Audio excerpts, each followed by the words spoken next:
Welcome back to S arts and calligraphy. आज हम मुतालिया पाकिस्तान का पेपर पैटर्न डिस्कस करने जा रहे हैं।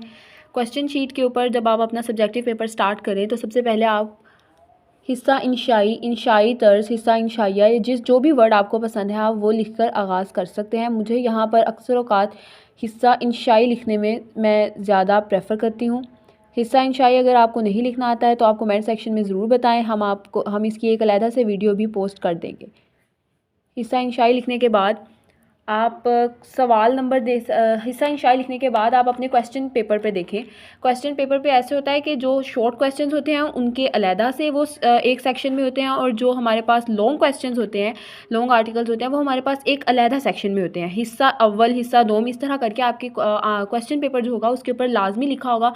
आप अपने एक बार क्वेश्चन पेपर को देखें तो आप देख सकेंगे कि जो हमारे पास शॉर्ट क्वेश्चंस हैं वो हिस्सा अव्वल में होंगे। तो हिस्सा इंशाई लिखने के बाद आप प्रोमिनेंट करने के लिए कि आप पहले शॉर्ट क्वेश्चंस ही करेंगे, आप हिस्सा अव्वल लिखें। यहाँ पर मैं लाइन लगाऊंगी तो उसके बाद एक लाइन मैं छोड़ रही हूँ ताकि वहाँ पर जब मैं हिस्सा अव्वल लिखूँ तो वो मिक्स ना हो। इसके बाद मैं यहाँ पर हिस्सा अव्वल लिखूँगी।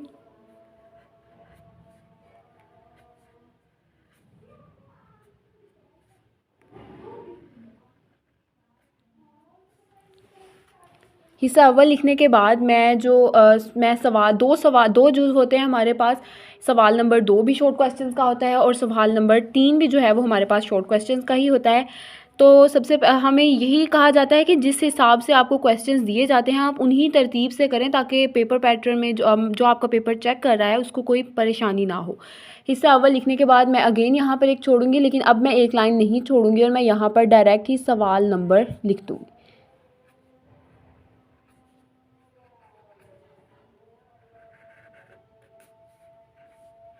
सवाल नंबर 2 होता है क्योंकि जो हमारे पास सवाल नंबर 1 होता है वो हमारे MCQs पोर्शन में ही कवर हो जाता है। अब इन अल्फाज के नीचे जो है मैं लाइंस लगाऊंगी।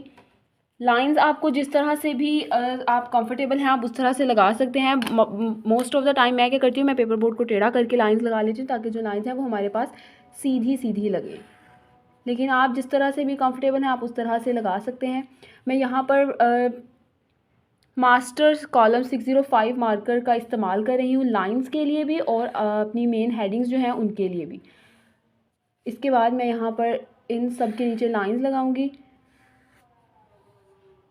और लाइंस लगाने के बाद आप चाहें तो नीचे मुख्तसर सवालात के जवाबात या मुख्तसर जवाबात कोई भी हेडिंग दे सकते हैं, लेकिन मुझे ऐसा लगता है कि वो सिर्फ पेपर हमारा उससे लेंथी होगा, काम ज़्यादा मतलब उसका कोई ज़रूरत नहीं है। उसके बाद आप अपने क्वेश्चन पेपर पर देखें और जो भी आंसर आपको बेहतर लग रहा है आप वो उसके बाद जो भी आंसर आपको मतलब जो भी क्वेश्चन आप पहले अटैम्प्ट करना चाहते हैं आप उसका आंसर लिख सकते हैं। ठीक है, अब इसके बाद सवाल नंबर 2 मुकम्मल करने के बाद जहाँ पर भी आपका सवाल कंप्लीट हो उसके बाद एक एंडिंग लाइन लगाएं। अगर फ़र्ज़ करें मुझे आंसर शीट पे जो पहला क्वेश्चन है वो आता है तो मैं यहाँ पर इस तरह से आई लिख के स्टार्ट करूँगी। आप 1 2 मतलब वो वाली काउंटिंग नहीं लिखेंगे क्योंकि पेपर में जो है हमारे पास I 2 इस तरह से लिखे होते हैं, रोमन में लिखा होता है, तो आप वही यूज़ करें बजाय इसके कि आप मेरे पास एक पेपर है जिसके ऊपर लिखा हुआ है कि पाकिस्तान तहरीक इंसाफ की हुकूमत के शुरू किए गए 4 मंसूबों के नाम लिखें। अब यहाँ पर आप एक छोटी सी हेडिंग बनाएं, ज़्यादा लंबी हेडिंग बनाने की ज़रूरत नहीं है कि आप पूरी हेडिंग लिखें कि पाकिस्तान तहरीक इंसाफ की हुकूमत के शुरू किए गए मंसूबों के नाम। इतनी लंबी हेडिंग लिखने की बजाय आप एक मुख्तसर सी हेडिंग बनाएं, सिर्फ मंसूबों की ही आप हेडिंग बना सकते हैं।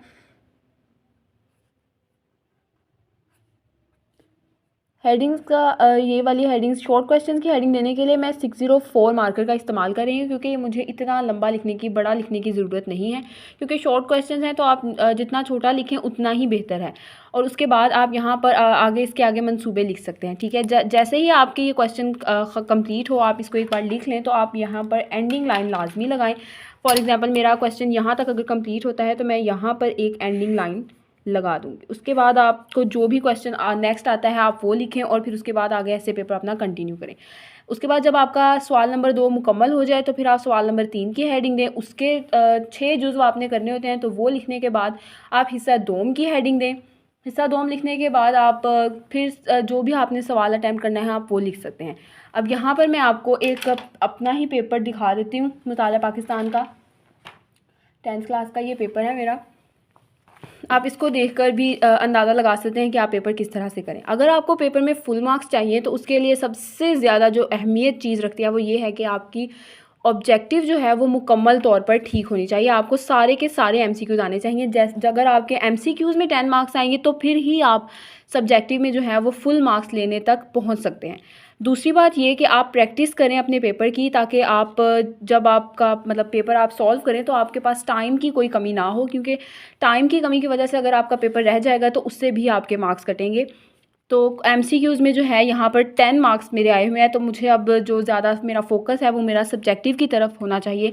सब्जेक्टिव में जैसे मैंने आपको बताया, आपको जो भी चीज़ बेहतर लगे आप हिस्सा इंशाई लिख सकते हैं, हिस्सा इंशाइया लिख सकते हैं, इंशाई तर्ज लिख सकते हैं, जो भी आपको बेहतर लगे आप वो लिख सकते हैं।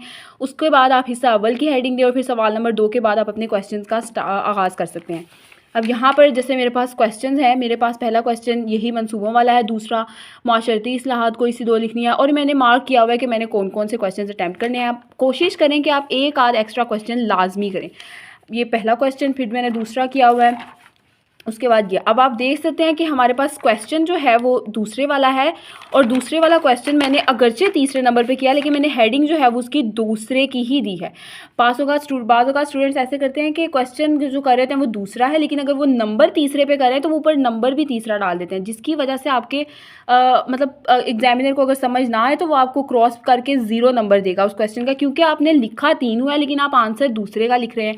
तो उस हिसाब से आपको ये वाली नंबरिंग जो है इसको फॉलो करना पड़ता है। यही वजह है कि मैं आपको कह रही थी कि आप रोमन में काउंटिंग करें, बजाय इसके कि आप 1 2 लिखें, आप I 2 I 3 इस तरह से करके रोमन में काउंटिंग दें, क्योंकि पेपर पे इस तरह से हुई है।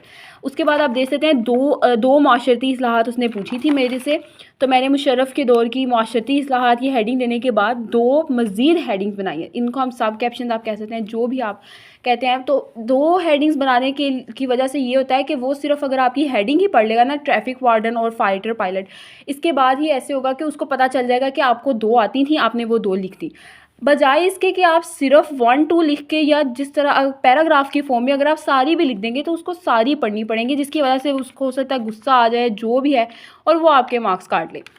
इस वजह से आप सब कैप्शंस लाजमी बनाएं। अब उसने 2 पूछी थी तो मैंने 2 ही लिखी। अगर आपको 3 आती हैं तो 3 भी लिखिए, लेकिन मसला यह है कि आपने टाइम का ज़रूर ध्यान रखना है। अब मैंने ये 3 क्वेश्चन करने के बाद यहाँ पर मैं आई। अब मैंने क्वेश्चंस कैसे अटैम्प्ट किए हैं, मैंने वो वाले क्वेश्चंस अटैम्प्ट किए हैं जो मुझे जो छोटे छोटे, जिनका आंसर छोटा छोटा हो। मसलन अब जैसे आप देख सकते हैं यहाँ पे क्वेश्चन मसला फ़लस्तीन पर अक़वाम मुत्तहिदा का किरदार क्या है। अब इनमें थोड़े ये क्वेश्चन में थोड़ा ना लेंथी काम हो जाएगा, तो इस वजह से आप पहले वो वाले क्वेश्चन अटैम्प्ट करें जिनमें आपके पास पॉइंट्स बनते हों और आप उनको मुख्तसर करके लिखें तो भी काम चल जाए।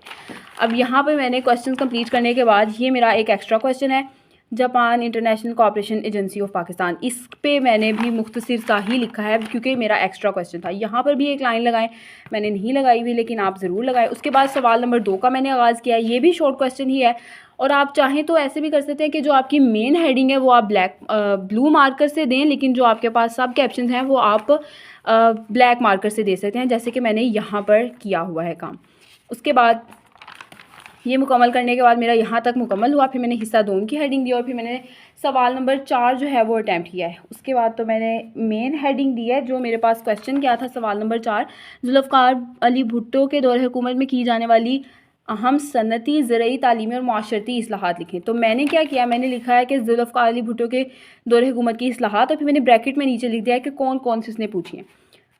फिर मैंने मेन हेडिंग दिया है जो मैं पहली इस्लाहात लिखूंगी, और फिर मैंने उसके आगे सब कैप्शंस बनाई हैं। आप चाहें तो इस वाली को मेन हेडिंग जो है आप इसको ब्लैक मार्कर से भी लिख सकते हैं, ताकि आप के पेपर में ब्लैक मार्कर का भी इस्तेमाल हो। उसके बाद मैंने ज़रई इस्लाहात लिखी हैं, जिसके भी मैंने काफ़ी सब कैप्शन बनाएंगे। ये पैराग्राफ्स की फॉर्म में लिखी हुई आपको मिलेंगी टेक्स्ट बुक पर, लेकिन आप चाहें तो चाहें कि आपको ज़रूर इनको कैप्शंस की फॉर्म में ही लिखना चाहिए। उसके बाद तालीमी इस्लाहात, मुआशी इस्लाहात के बाद अब यहाँ पर क्या हुआ है मेरे साथ, वही जो मैं आपको पहले कह रही थी कि आप अपना जो काम है, अपनी स्पीड जो है उस पर फोकस करें और अपनी स्पीड को बढ़ाएं। मेरे पास टाइम कम था जिसकी वजह से मेरा ये काम रह गया, पेन से लिखने वाला रह गया, लेकिन मैंने कैप्शंस लगा दी क्योंकि हमें सर ने कहा कि आप लगा दें आपको मार्क्स मिल जाएंगे। वो बात अलग है कि दिए नहीं। उसके बाद सवाल नंबर 5 मैंने अटैम्प्ट किया। अब ये सवाल नंबर 5 क्या है कि ये मुझे आता नहीं था, लेकिन उसके बावजूद भी अगर आप कैप्शंस बना के लिखें तो आप ख़ुद से भी लिख लें तो वो पेपर अगर आपका खूबसूरत लग रहा हो तो आपको उसके मार्क्स मिल जाते हैं। अब ये क्वेश्चन जो है मैंने अटैम्प्ट तो इस चैप्टर से नहीं करना था, लेकिन जो दूसरे वाले थे वो मुझे सिरे से ही नहीं आते थे, तो मैंने इसको अटैम्प्ट करना बेहतर समझा, क्योंकि ये हम अपनी साइंस सब्जेक्ट्स वगैरह में भी पढ़ते ही रहते हैं। अब ये इस तरह की चीज़ें जो हैं ये आपको लाजमी याद होनी चाहिए। अगर आप उसको लॉन्ग के हिसाब से नहीं भी करें तो आपको ये याद करनी चाहिए, ताकि आप इन्हें MCQs में अगर आए तो आप इसको सॉल्व कर सकें। उसके बाद तजावीज़ हमने पेश करनी थी जो हमें तवानाई के मसाइल हैं उनके लिए, तो मैंने ये